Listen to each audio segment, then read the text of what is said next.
Toward the end of last year, in the midst of reading every Nicholas Sparks novel, it occurred to me that I'd forgotten what it was like to read simply for fun, which prompted me to pick up a book I'd been meaning to check out by an author I'd been hearing a lot about. That was Daisy Jones and the Six by Taylor Jenkins Reid. I didn't read the blurb or anything, I just heard good things, so I wasn't exactly sure what to expect, but I came out of it pleasantly surprised. It's all too familiar of an experience for me recently to come out of something highly recommended on Book Talk, Book Twitter, or BookTube, underwhelmed at best, and welcoming the flood at worst. Like, even when I enjoy it, it's just impossible to live up to the expectation set by hundreds of people saying it changed their lives, to drop everything and inhale it. Perhaps through negative reinforcement, I've been conditioned to manage my expectations going into these things, and knowing nothing about Daisy Jones and the Six besides that there'd be a girl in a band with a lot of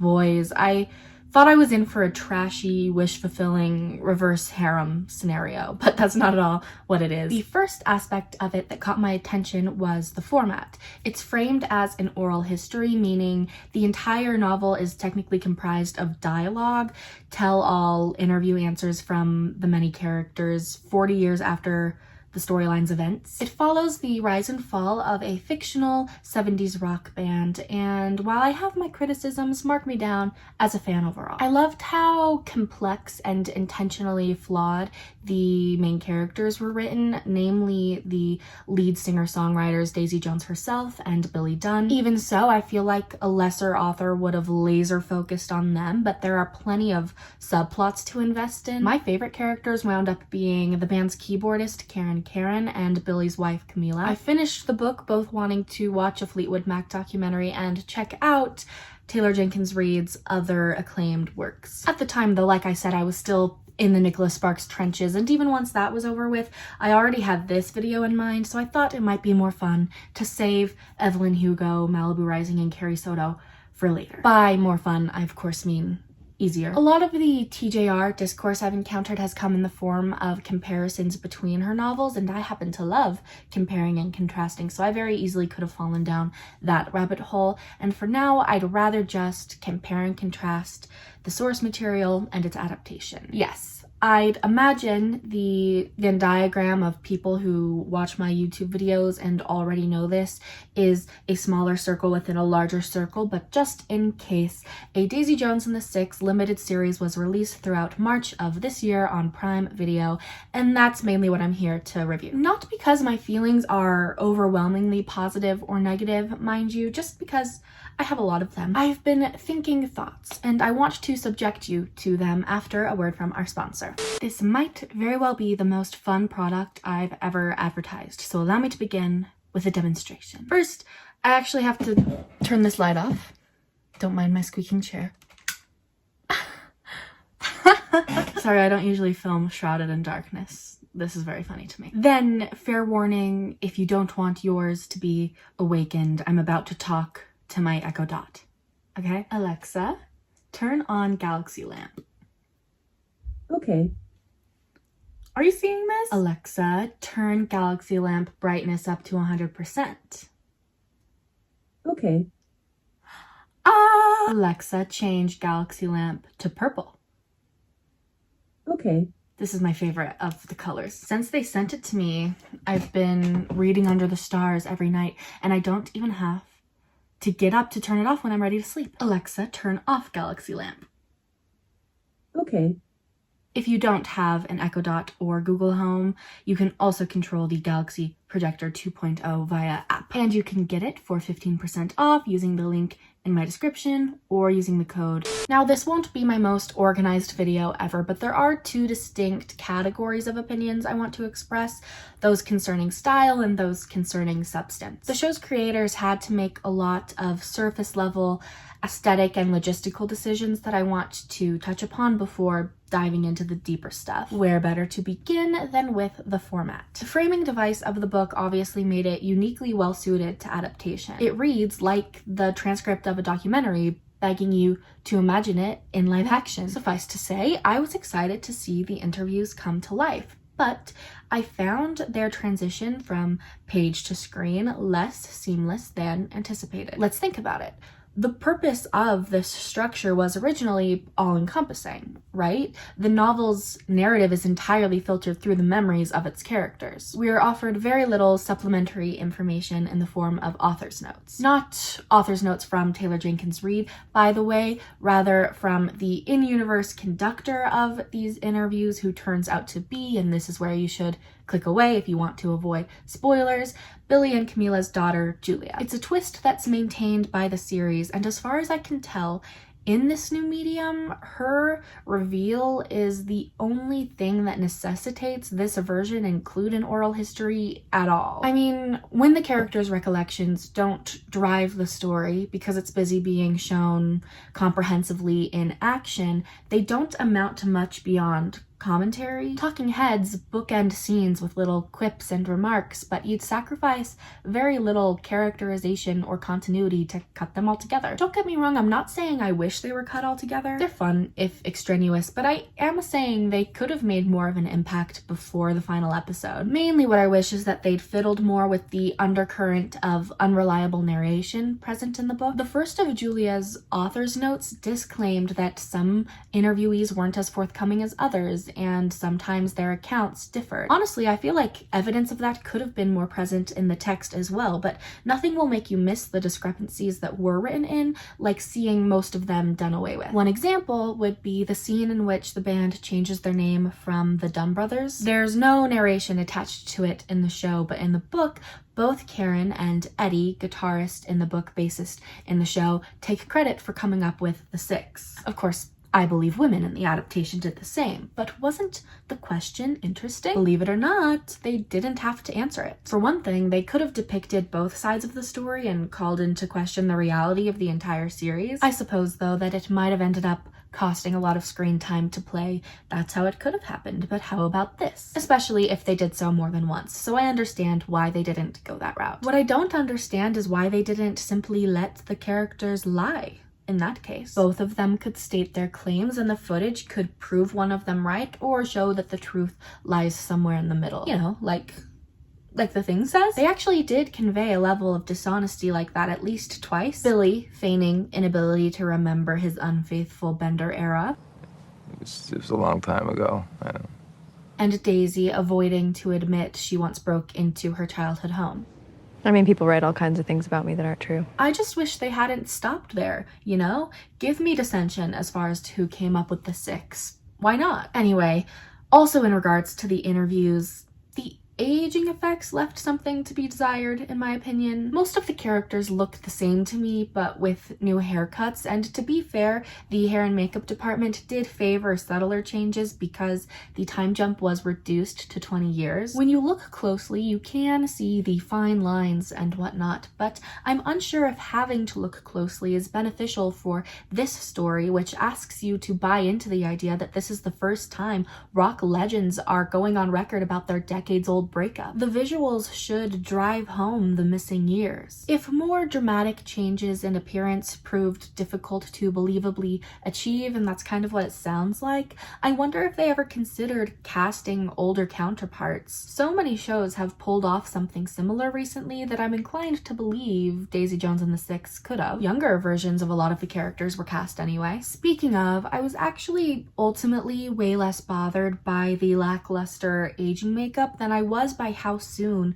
the younger actors were phased out. Naturally, it was a short-lived problem, but the transition to the main cast happened too soon in the first episode for my liking. If I had it my way, they wouldn't have aged up until they were respectively moving out of their childhood homes. That would only make sense, and it's still only barely over halfway through episode 1. There were 2 scenes in particular where these actors in their 30s pretended to have adolescent arguments with their parents that didn't strike the right tone with me entirely because I couldn't get over how adult they looked. It seems like the crew put a lot of stock into their lead performers, and I agree that this is a stellar cast, but perhaps they were too eager to throw them in the mix. Now I think I'm about ready to move on from all things visual. Other creators have sufficiently covered the wardrobe, so I won't get into it. I do have my gripes with the lighting and color grading, but that's mostly just because I imagined it differently. In my mind, it was all very hot, sweaty, and warm-toned,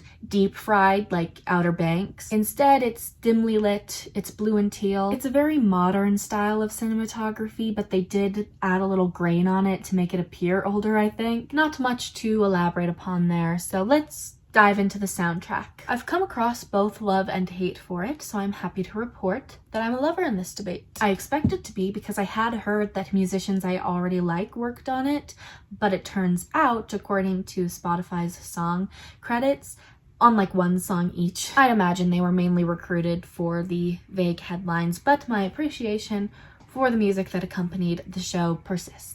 It's a tall order to ask for a fictitious chart-topping album. Theoretically, Aurora should be on par with Rumors, and would I go that far? No, but I have been listening. Some of my favorites actually aren't on Aurora, so I'm especially glad that they released everything else on top of it. Simone's stuff, the Dunn Brothers stuff, and even that song Stumbled on Sublime that one of Daisy's boyfriends stole from her. Love that one.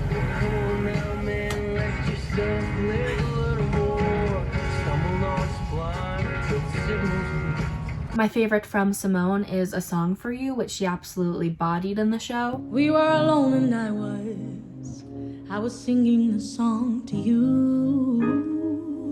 From Aurora, my favorites are probably Aurora itself and The River. To me, they sound the most grandiose, like they could conceivably be by a legendary classic rock band.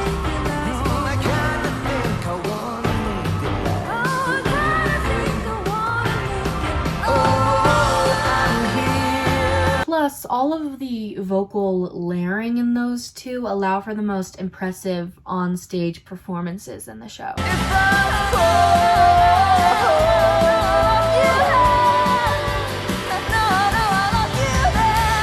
The tracks I've seen catch the most flack online are Please from Aurora and Look Me in the Eye by the Dunn Brothers. I'm not wild about them either, but I'd be more willing to defend Please. I feel like it makes the album more convincing, like it needed something grittier or less pleasant.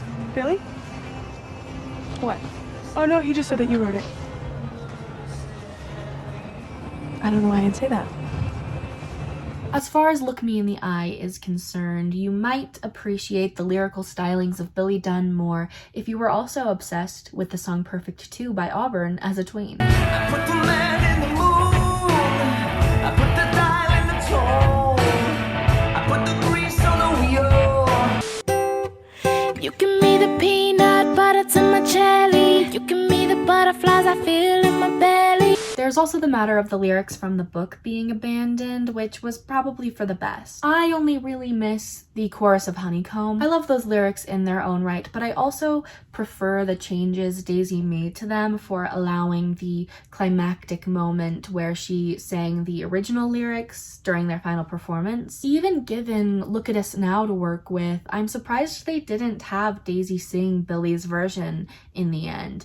I, for one, would have liked that. On that note, I shouldn't begin discussing the more substantial side of things like themes and character arcs by discussing the love triangle. That seems like the ideal place to end, so let's start with Simone, because I think it's the least debatable whether the book or show handled her better. Simone is Daisy's best friend and confidant in both iterations, but she's much more present in the adaptation. She's not a dislikable character in the novel. It's clear that she went on to find success in the disco scene. She's always there for Daisy, but she's very much on the periphery. I've seen her described as the archetypal black best friend, and I definitely wouldn't disagree. She was the most poised for expansion, and I'm so glad the opportunity was seized. In the series, we follow her move to New York, fall in love and find community. It's not like they just slapped on a bunch of happy scenes for her though, because she also struggles to embrace her sexuality and conflict is introduced into her relationship with Daisy. It's certainly hard to watch and it doesn't make Daisy look great, but it does make Simone a more well-rounded character, a more active participant in the story. I don't know if there are any other characters I'm as unequivocally pleased with the changes made to. I'd imagine Warren, the playful drummer, was pretty easy to adapt, and I like him just as much. Eddie, whose main character trait in either version is that he's jealous of Billy, came off more sympathetically in the show. This is largely because he was given a crush on Camila. I was unsure about that approach at first, but I think it wound up having a net positive impact. Eddie's crush dimensionalized him, and their hookup gave Camila more agency. I'd also be remiss not to mention a character from the source material that was entirely left out of the adaptation. If you happen to be watching without having watched the show or read the book, you might have been wondering why they're called the Six, when after Daisy there's clearly only 5 of them. Well, the way Taylor Jenkins Reid told it, Eddie had a brother named Pete. He did very little of anything though, so I'm supportive of his disappearance. It was a criticism that occurred to me while I was reading, in fact, that it appeared as if Pete only existed because Daisy Jones and the Five wouldn't sound as cool. Camila being the honorary 6 bandmate tracks better for me. The other major change made to the makeup of the band concerns the character of Chuck. In the novel, he died in Vietnam, and in the show, he quit to be a dentist. Yeah, many jokes have been made about this, and I get the impression that most people wish they'd stuck with the Vietnam thing. Personally, not to be a centrist, but I see both sides on this one. Because of how quickly the band's origin story moves along, the book didn't have much time to dwell on his death, and neither would have the show. Is it really worth it to evoke wartime in a story to which war is largely irrelevant? Did the book make proper use of that element in the first place? And perhaps Chuck's choice to leave the band explicitly because he doubts they'll make it paints the others in a more persevering light, allows for the audience to feel more like the others deserve their success in comparison because they stuck it out. On the other hand, deliberately avoiding the Vietnam War does contribute to the shrink-wrapped feeling also perpetrated by the Amazon storefront wardrobe that this is an advertiser-friendly version of the 70s, without politics but with bell-bottoms, an aesthetic more than a period of time. I guess that's my take on that. Then, I've yet to mention Graham, Billy's brother, but his romance with Karen, her abortion, and their breakup was the book's most prevalent subplot. In terms of adaptation, I like some changes made to their dynamic better than others. It's like the show takes 1 step forward and 2 steps back with them. For instance, I'm glad that Karen made their relationship public this time around, something she's reluctant to do because she wants to be seen as the band's keyboardist before another bandmate's girlfriend. This change adds gravity to their relationship, but I can't for the life of me deduce why the reveal's dialogue is the way that it is. Guys, he's not into dudes. And his dick is... it's perfect. I mean, I guess all in all, I both like Karen and Graham as characters and as a couple in both versions, but I prefer their scene-to-scene interactions in the book, their overall progression in the series. As far as their other relationships, I don't think Graham's connection to his brother was as well established by the show, but I did like seeing more of the friendship between Karen and Camila. With that said, where else is there to turn but to the love triangle? And yes, it's a love triangle. When the trailer dropped and Camila was seen in distress more often than she was in the book, I saw a lot of commentary that was like, great, they're turning it into a love triangle. I've got news for you lot. It was already a love triangle. When 2 women have feelings for 1 man, that's a love triangle variation. See the other video for more complaining about this, but love triangles aren't defined by being poorly done. Whether you prefer Daisy, Billy, and Camila's situation in the show or the book, it's a love triangle either way. One you like, one you dislike, it doesn't matter. Now, that's not to say we should be pitting Daisy and Camila against each other. I am not advocating we don Team Daisy, Team Camila t-shirts. In fact, that's my least favorite way to see people interacting with this story. And believe you me, I've seen it. People going back and forth on Twitter over which one is the better person. Art is subjective, and interpretation is the name of the game. However, if you came out of Daisy Jones and the Six hating Daisy or Camila, you read it wrong. You watched it wrong. I'm sorry. And not to pick a side, but if you came out of it hating Camila, that's especially wrong. What was she? Too devoted and forgiving?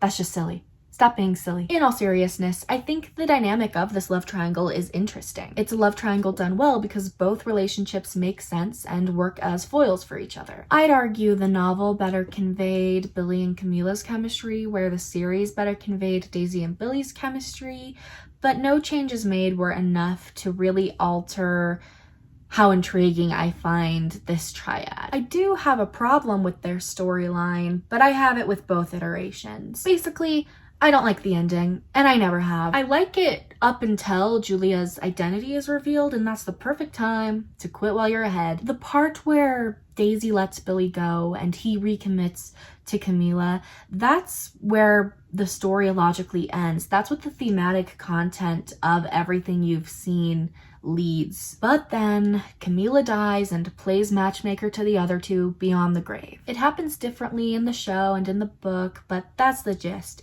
And you know what it reminded me of? How I Met Your Mother. In the sense that Tracy and Camila weren't written to be disposable, but they were treated as such right in the home stretch. Before it's too late, they're killed off in service of someone else's love story. And that's the key bit. It's not their deaths alone that rub me the wrong way. It's the unintentional framing of their lives as obstacles to be overcome. Like, how sad that she died, but now that she's out of the way. Oh, she passed away?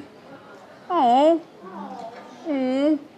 All right. I wonder if part of the reason for the reduced time jump was to speedrun Camila's death and allow Daisy Billy a longer presumed life together. Though it is up for interpretation, and I prefer to think they only reconnect as friends. I suppose that's where I'll leave you. I feel like I critiqued the show more than I praised it in this video, but I meant it when I said I don't have overwhelmingly positive or negative thoughts. I liked it. I liked the book as well, but just a few small changes to either would have elevated them a lot for me. I definitely prefer the novel overall, but I'm very happy to have a companion album.